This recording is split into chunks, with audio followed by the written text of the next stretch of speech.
नागपूर जिल्हा परिषद निवडणुकीसाठी शिवसेना ठाकरे गटानं तयारी सुरू केलेली आहे। बैठकांचं सत्र सुरू झालेलं आहे। माझ्यासोबत जिल्हा प्रमुख उत्तम कापसेजी आहे। उत्तम भाऊ, कशा प्रकारे तयारी सुरू केलेली आहे आणि काय टार्गेट आहे यावेळेस?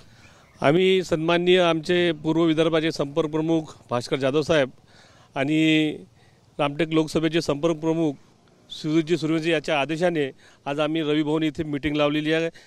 नागपूर ग्रामीणची जिल्हा परिषद, पंचायत समिती, नगर परिषद आणि नगरपंचायतच्या या विषयाअंतर्गत आज जोमाने आम्ही भिडलेलो आहे।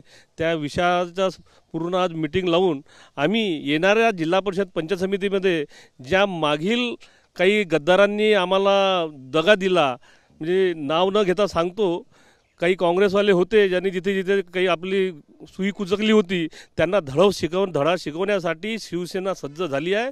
आणि आता आमच्या या मीटिंगमध्ये आमची रणनीती ठरवणार आहोत। वरून जे पक्षप्रमुख आदेश देतील ते आम्हाला मान्य राहील। काँग्रेस एकत्र लढले तुम्ही विधानसभा निवडणूक, मग तुमच्या पाठीत खंजीर खूप असलं असं का म्हणता तुम्ही?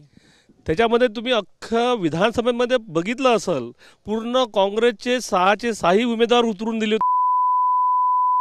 नाव घेण्याचे मला पण योग्य वाटत नाही, पण असं जेव्हा महाविकास आघाडीमध्ये आपण आहो तर मग असं करायची गरज नव्हती ना। वरून आम्हाला एकच सीट सुटली होती रामटेकची, त्याचं अगर तुम्ही पालन नाही केलं तर तुम्ही आखिर तुम्ही बी कुठं आहे?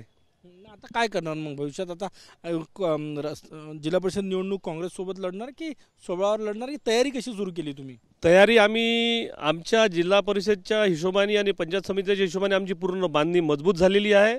येणारा विषय आमचे पक्षप्रमुख जे आदेश देतील ते आम्हाला मान्य राहील। कशी तयारी करताय? सगळ्या मतदारसंघात तयारी करताय की काँग्रेस आणि शरद पवार गटासाठी सोडून तयारी करताय? आम्ही 6च्या 6 विधानसभेमध्ये तयारी केली आहे पूर्ण। जे आम्हाला आदेश येतील मातोश्रीवरून ते आम्हाला मान्य राहील। कुठले मुद्दे घेऊन मतदारांपर्यंत जाणार?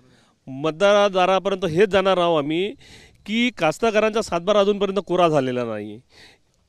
त्यांनी प्रत्येक स्टेजवर जाऊ सांगितलं आहे की सातबारा कोरा करू, मग नंतर आम्ही हे दूर। लाडक्या बहिणीसोबत बी त्यांनी गद्दारी केली। लाडक्या बहिणी बी आता छोटू आपलं हे करून टाकले त्यांनी।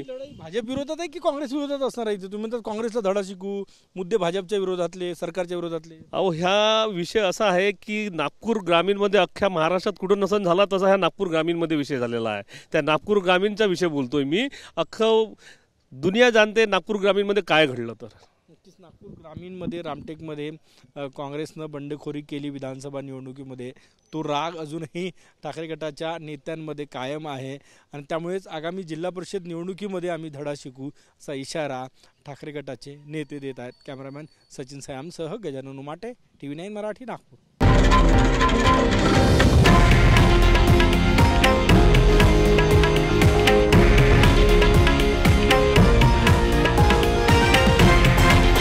हे आहे देशातील नंबर 1 न्यूज नेटवर्क आणि आपण पाहत आहात TV9 मराठी, एकमेव।